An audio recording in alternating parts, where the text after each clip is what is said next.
Emily, is Grandpa behaving himself? Oh, yes. Well, kind of.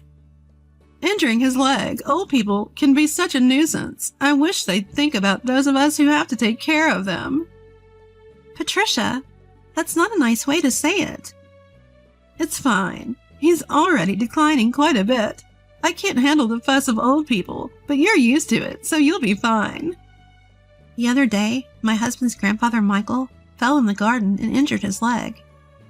It's not a serious injury, but he's already 82 years old. Because of his age, we're having him rest in bed just to be safe, so it doesn't get worse. My mother-in-law won't even go near him, let alone take care of him. I'm Emily, 30 years old. I married 3 years ago and live with my husband Daniel's family. My husband was my boss at the company where I worked, a company founded by his grandfather. When I joined 8 years ago, my father-in-law was already the president, and my grandfather-in-law was the chairman. But back then, the grandfather was still handling all the important tasks and responsibilities of the company. 2 years ago, when Grandpa turned 80, he remained chairman, but handed over most of the public duties to my father-in-law. Michael, you've worked hard all this time. Now leave the company matters to Christopher and take it easy. My mother-in-law said with a smile, but her words sounded sarcastic to me. Grandfather-in-law is a bit stubborn, but a fair and kind person with a good reputation. In contrast, my father-in-law seems somewhat immature, never expressing his opinions clearly and utterly unreliable compared to Grandpa. And he always does whatever my mother-in-law says. My grandmother-in-law has already passed away, and I never met her. My husband and I started dating when we worked together on the same product planning team 3 years after I joined the company.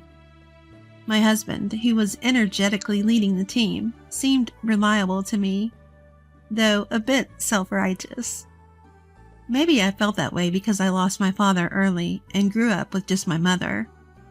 My mother also passed away from illness 2 years ago, and now I have no family other than my in-laws. Shortly after I got married, my mother fell ill and needed care, so I quit my job to take care of her. The fact that my husband's family didn't object was probably due to a single comment from Grandpa. It's only natural to take care of the mother who raised you alone. Don't worry and take good care of her. Thanks to that, I was able to be by my mother's side every day for a year without financial worries until she passed away. My mother-in-law seemed a bit dissatisfied, but I was truly grateful. However, since Grandpa handed over the company to my father-in-law, everyone's attitudes towards him has gradually changed. They no longer listen to his opinions as much. And I can't shake the feeling that they're treating him carelessly. At first, I thought it was just my imagination. But watching my mother-in-law and husband's behavior, I can't help but feel that way. My father-in-law's attitude is non-committal. But it feels like he's ignoring Grandpa, as if he's no longer needed since he's practically retired. Watching my in-laws' behavior, I feel somewhat angry. Hey, don't you think your attitude, Patricia, and yours too, is a bit cold towards Grandpa? So what's the big deal? Grandpa tries to talk to you and you barely respond. You don't even try to help him. Like I have time to deal with old people. You can take care of Grandpa. You're the one with the free time. You don't have to talk like that. Quiet. I'm tired from work. Don't nag me about unnecessary things. This is how it goes. No matter what I say, they won't listen to me. My grandfather-in-law doesn't say anything to his family about this. Now I'm the only one who talks to my grandfather-in-law at home. Grandpa, the weather is nice today. Shall we go for a little walk outside? Your leg seems to be healing well, and I think it will be good rehabilitation. Thank you. Let's go out for a bit then. When the two of us went to the park, there were several families with children playing around. My grandfather-in-law looked at the scene with joy. Christopher and Daniel had times like that too. Grandpa? I was busy with work and couldn't take care of the children much. Maybe that's why I couldn't raise Christopher and Daniel properly. my grandfather-in-law said with a slightly sad face, almost like he was talking to himself. Christopher is my father-in-law, and Daniel is my husband. I think about how everyone can be kinder to my grandfather-in-law, but I can't come up with a good idea. But then, my in-laws suggested building a house for my grandfather-in-law. This house is over 50 years old, right? The layout is bad. It's hard to use, but instead of spending money on repairs, it would be better to build a new house in a more convenient location. A new house? Michael is getting older, and it's good that he only got injured last time, but we never know what will happen, so let's make the house barrier-free so we won't have trouble if care is needed. I see. We can even put Michael's room in the middle so everyone can take care of him easily. Yeah, that's not a bad idea. Right, so it's settled then. And Michael, about the cost? If it's a house for all of us, I'll take care of it. Talk to Mr. Jones about the money. Typical Michael. Thank you, we appreciate it. My mother-in-law smiled happily. It seems to me that they only flatter him when they want money. But if everyone takes care of my grandfather-in-law after moving to the new house, I thought there could be nothing better. Mr. Jones is the company's in-house counsel and also manages my grandfather-in-law's personal assets. My grandfather-in-law liked his character and made him in-house counsel, and it's been nearly 30 years. He is 58 now and the person my grandfather-in-law trusts the most. I've met him several times, and he seems to be a very honest person. He always cares about my grandfather-in-law's health, and sometimes I think he's more like a son than his real sons. Having such people around my grandfather-in-law makes me feel a little relieved. I wasn't informed about where or what kind of house was being built, but my mother-in-law seemed very cheerful, and the three of them were looking at interior design magazines and discussing various things, so it seemed to be going smoothly. Then, something unexpected happened. It was revealed that my grandfather-in-law had a debt of $1,820,000. Wait, what's this about $1,820,000? My grandfather-in-law had become a co-signer for a loan for a friend's company. But that company was in trouble, and the debt had become my grandfather-in-law's responsibility. Wait, they're not going to take the house that's under construction, are they? Since the contract has already been completed, and as Patricia said, it's in the president's name, so it's fine. My mother-in-law seemed relieved at those words. Oh, thank goodness, I'm glad we did it my way. Listening to that conversation, I learned for the first time that the house was in my father-in-law's name. Even though my grandfather-in-law had paid for it, putting it in my father-in-law's name seemed just like something my mother-in-law would do. I also wondered why they didn't think of giving up the house to help repay the debt. Hey, this debt is Michael's fault, and it has nothing to do with us or the company, right? Well, it was signed in Michael's name. Oh, good. Then there's no problem. I couldn't understand what was good about it. But since my grandfather-in-law didn't say anything during that conversation, I didn't intervene either. After all, it's not an amount I could handle. And a few days later, my grandfather-in-law's behavior began to change gradually. Grandpa, what would you like to eat for lunch? Who are you calling Grandpa? I'm only 50. You have no right to call me that. Huh? Sorry, Emily. Right. I was lost in thought. At first I thought he was just deep in thought, but when it happened repeatedly, I began to feel uneasy. Patricia, what are you doing? Where's my meal? Grandpa, I'm Emily. Patricia is your daughter-in-law. You ate your meal earlier. I didn't eat. Are you trying to starve me? I wondered if my grandfather-in-law's condition was triggered by the $1,820,000 debt. And seeing that none of his family members were trying to help him might have been a double shock. What can I do for him? I tried to take my grandfather-in-law to the hospital, but he refused to go. He might not want to admit that he might have dementia. I don't want to force him, but I can't do anything on my own. I consulted my husband, but he only replied that it had nothing to do with him. I can't rely on my mother-in-law either. So I thought my father-in-law was the only option. Yeah, I heard from Patricia and Daniel. They think it might be dementia. Can you go to the hospital with us? But it's not that bad yet, right? If we go to the hospital, others will find out. My father having dementia? There are good medications now that can slow the progression. Well, there's no need to rush. Let's watch him a little longer. Emily is here, so it'll be fine, right? I can't help but think how unreliable these people are. I can't depend on them. Grandpa, let's go to the hospital.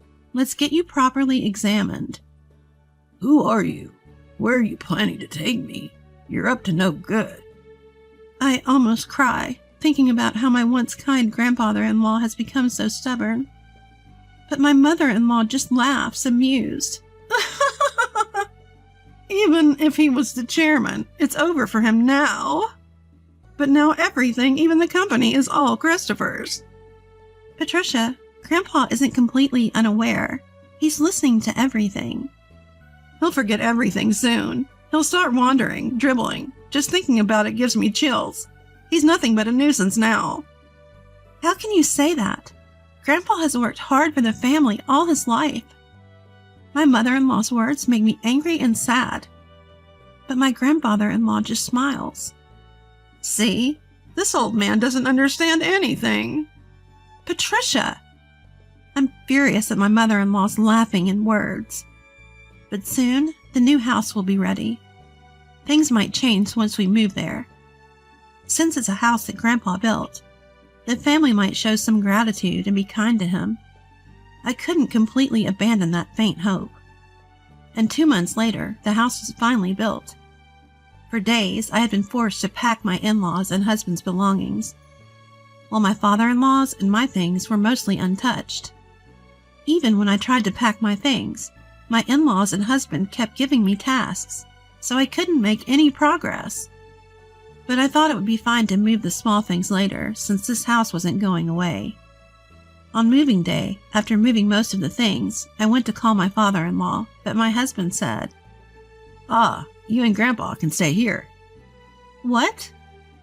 You can stay in this house. We don't need any extra baggage in the new house.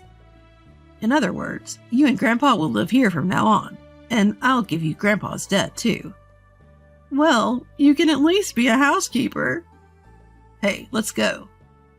Yeah, I'm coming. Good luck with all the debt repayment and live in care. With those words, my in-laws cheerfully got into the car and left. I was stunned for a while. I couldn't immediately understand what had just happened. Were we just abandoned? And not just me, but my grandfather-in-law too. Only they would live in the new house? It took me a while to understand, because it was beyond my imagination that someone could do something so cruel. How should I explain this to my grandfather-in-law? I slowly returned to the back room. I don't mind taking care of my grandfather-in-law at all. That was my intention from the start. As I was about to timidly call out to him, who was sitting with his back to me, he seemed to sense my presence and turned around before I could speak. "Have they gone already?" My grandfather-in-law's expression, as he said that, looked completely different from the dazed look he had just months ago. To be frank, he seemed like a different person. I thought maybe a different symptom had emerged, but the next moment, my grandfather-in-law smiled. And then, his following words surprised me. As I was talking to my grandfather-in-law, Mr. Jones came. "Chairman, have you finished getting rid of the unnecessary staff?" "Yes, it's all done. Let's go, shall we?" Where are we going?" "Of course, to the new house." I left the house where I had been living, led by my grandfather-in-law, without understanding what was happening. The next month, countless calls came from my mother-in-law and husband. My grandfather-in-law said he wouldn't deal with them anymore, but I answered my husband's call because of the divorce. "Hey, Emily, is Grandpa with you?" When I went to the old house, it was for sale. It's not worth $1,820,000, so you can't repay the debt. Is that why you did that? What do you mean? Put Grandpa on. Dad said he can't get in touch at all. That forgetful old man has done something outrageous. I knew what he was talking about, but I wanted to hear what my husband would say. Grandpa sold the company's stocks to the executive director. Thanks to that, the executive director became the largest shareholder. And a shareholders meeting and board meeting were held, and Dad was dismissed as president. But the executive director is well liked, and maybe Grandpa thought he was better to hand over the company to. The executive director must have deceived the senile old man into selling the stocks. This is invalid. You seem to be misunderstanding something. But Grandpa doesn't have dementia. If anything, he seems more coherent than before. What? I, too, until that moving day, had seriously thought that my grandfather-in-law had dementia. It seems that my grandfather-in-law had been suspicious from the time my mother-in-law said she would build a house to live with him. So he devised a plan. He pretended to have dementia to see how my in-laws and husband would react. As expected, they showed their true colors one after another. In the end, they left my grandfather-in-law and me behind. I struggled to hold back my laughter because everything went exactly as I expected, my grandfather-in-law said. I was surprised, relieved, and a little conflicted. To deceive the enemy, you must first deceive your allies. He laughed. He seemed to have been getting regular updates on the company from the executive director and Mr. Jones. With my grandfather-in-law gone, my father-in-law and husband did as they pleased, self-righteous, completely ignoring the opinions of the employees, constant entertaining at the company's expense. He handed over the company to my father-in-law, but he was worried about the future, so he took this measure. In the end, he decided he couldn't entrust it to his son and left it to the executive director. What about the $1,820,000 debt? That's gone now. Indeed, my grandfather-in-law had been a guarantor for a friend's debt, but he also owned personal assets that exceeded that. After stepping back from the company's operations, he had invested in real estate and made a considerable profit. So there was no problem at all. But if I had said that, it was clear that my mother-in-law and husband would target it. That's why I only talked about the debt. The friend was the son of a benefactor who had helped my father-in-law when he was young.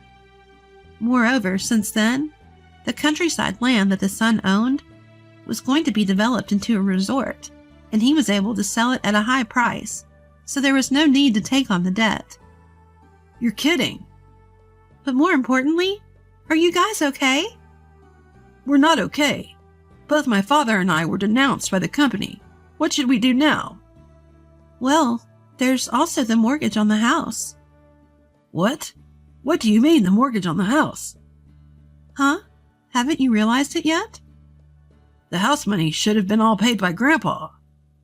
Maybe you don't remember what Grandpa said at that time.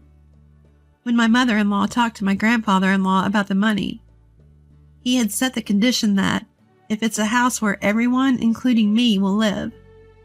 In other words, if that wasn't the case, he wouldn't pay.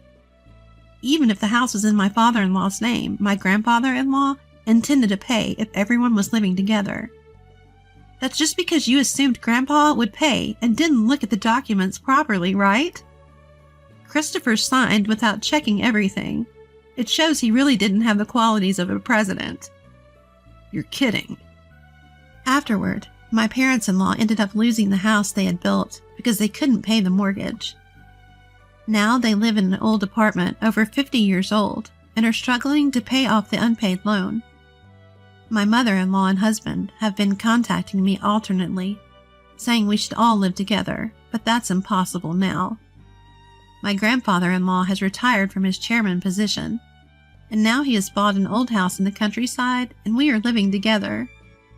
Emily, you can go and live wherever you like freely. You don't have to worry about living expenses. My grandfather-in-law told me, but I chose to be with him. If I'm not in the way, Please let me be with you." When I said that, my grandfather-in-law's eyes welled up with tears. Thanks to Mr. Jones, the divorce was finalized and procedures were taken to exclude my former father-in-law and former husband from inheritance, and I became my grandfather-in-law's adopted daughter.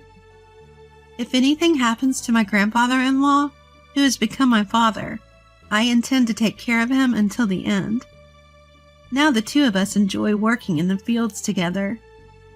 Dad, look at this radish. It's big. In the pouring sunlight, warm moments flow.